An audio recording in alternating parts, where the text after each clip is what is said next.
Hello, it's Rigers. In today's video, let's look closer on Druid PvP build which I am using, and I will show you the full breakdown of that build and the gameplay. So let's begin. Let's start a little bit differently because I want to talk why Druid is so powerful in PvP. So there are several reasons. The first one is that Druid cannot be CC'd practically. The second one, that Druid is really tanky with almost infinity dashes and lethal strikes.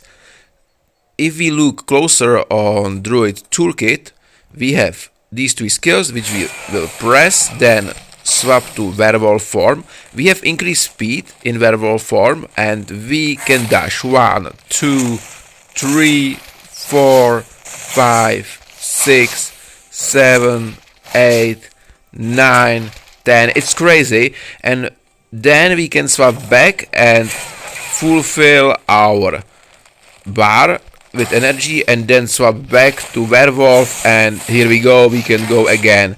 And then we can go again, swap. This is crazy powerful. And that's the reason why Druid is so strong. Now let's start with skills, and on the background you can watch the gameplay of the Druid in PvP. So our main attack primary is the landslide. Then we have werewolf, because werewolf is backbone of this build. We have raven swarm, summon oak sage and thorn armor. Now you can see my paragon, and I did a lot of testing with paragon because I was testing the gladiator and the brawler, and for my playstyle gladiator works better, but brawler is more consistent option. But it depends how you play. If you dying more, then brawler is better for you. But if you are not dying much like me, then gladiator should work better for you. And I have these skills. I have cheat death, grizzled veteran, overpower, juggernaut, and to the victor. Because it's really important to not die with this paragon, because you can stack 5 times 3% critical hit chance, which is perfect. It's 15% increased critical hit chance, and if you kill 6 enemies without your death, then your size and movement speed are increased. So this is my paragon which I am using for all PvP mods. Now let's look on my legendary gems. Here I did a lot of testing too, and the seeping bile, I currently run the seeping bile, but you can run battle hope here, or golden firmament, or if you need more survivability, for example pitiful blood from 2-star gems, Morn School, Crimson Behelit, Spectre Glass, and so on. Like, there's a lot of options instead of Seeping Bile, but currently I'm playing Seeping Bile, but it's not necessary to play it. Then Pain Clasp, Rolling Consequence, which is must have, Colossus Engine,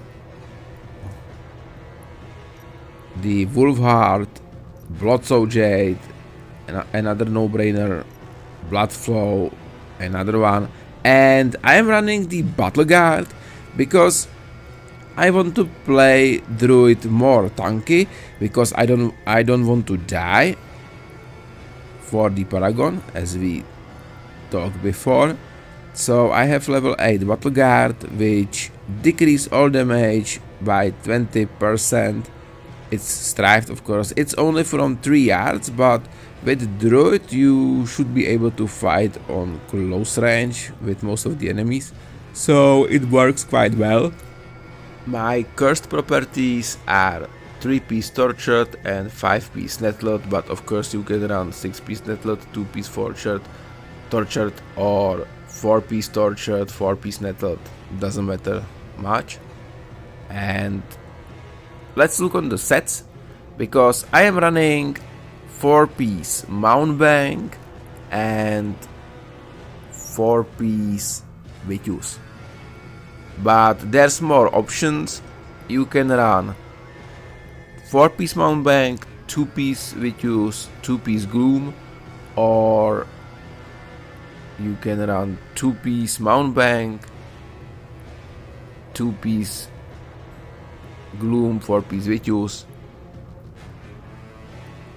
or even you can run 2-piece Vitus, 2-piece gloom, 2-piece Vitus, 4-piece gloom, 2-piece mount bank. But I like this combination more because I want 4-piece mount bank, but probably I have to try 2-piece Vitus and 2-piece gloom, which looks interesting to me, with more damage after dashes. Let's move to the legendary gear. My helm, I use Flicker Lunge, legendary affix. When Lunge Werewolf now causes you to flicker out of sight, becoming untargetable as you dash forward, damaging enemies along your path. Lunge can be used multiple times in quick succession. This is very strong. Then my chest is environmental, and the skill is for Thorn Armor, Sucker Thorn. Thorn Armor now only shields you, and while active causes your attacks to scatter thorns, damaging nearby enemies, and skill can be triggered, yeah, it's usual. So this is for Thorn Armor, but here's what is important are the terrorist affixes. It's Summon Oak Sage, because it's heal you for 0.6% of your maximum life every second for each active Oak Sage. I have 3 out of 4, so these are important for your survivability. Then we can move to our shoulders, whose are all are prey, and the legendary attribute, while a werewolf you deal 29% increased damage to enemies, reduced by 5% for every ally within 5 yards of enemies, up to a maximum reduction of 10%, which is still strong. My pants, again here you can see the Summon Oak Sage. Pants are Unstoppable Redress, and the legendary affix is Rend and Tear. Werewolf can be used while under the effect of total loss of control, consuming 50 primal power to remove the status and grant immunity to loss of control and knockback effects for 0.5 seconds. This is so powerful, again, because you can break the CC. Then my main hand, Knit Flurry, and the magic effects Raven Swarm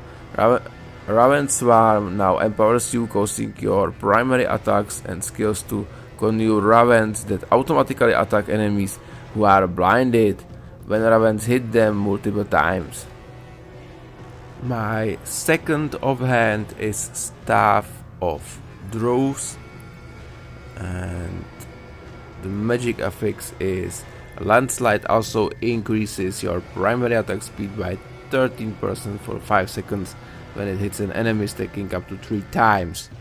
And my offhand is Sedarkin, which Summon Oak Sage no longer passively summons, and instead actively summons protective Oak Sages to orbit you, each granting damage reduction and immunity against 1 total loss of control effect. I like this FX because it's fit by playstyle. And my last one is Ravenous Wilds, And Ravenous Vials do that Torn armor damage also shatters enemy armor, increasing the critical hit damage they take by 15% for 3 seconds up to 45%. And let's... Oh, and I forgot to show my refugees, but they are still same. I am running damage to players, beneficial effect durations, damage taken from players reduced, maximum life, and all skill damage increased. And I want to show you the skills, the Oak Sage here, because the damage reduction, because each Oak Sage providing 12% damage reduction, and whenever you are affected by total loss of control, an Oak Sage is consumed to grant you immunity to that effect, but this cannot trigger more often than once every 3 seconds.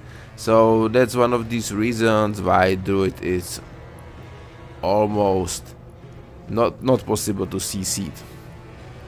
So it's our PvP build, guys, but don't worry, because I can tell you now that I already changed my class back to Crusader, because Crusader is my main class and I love him.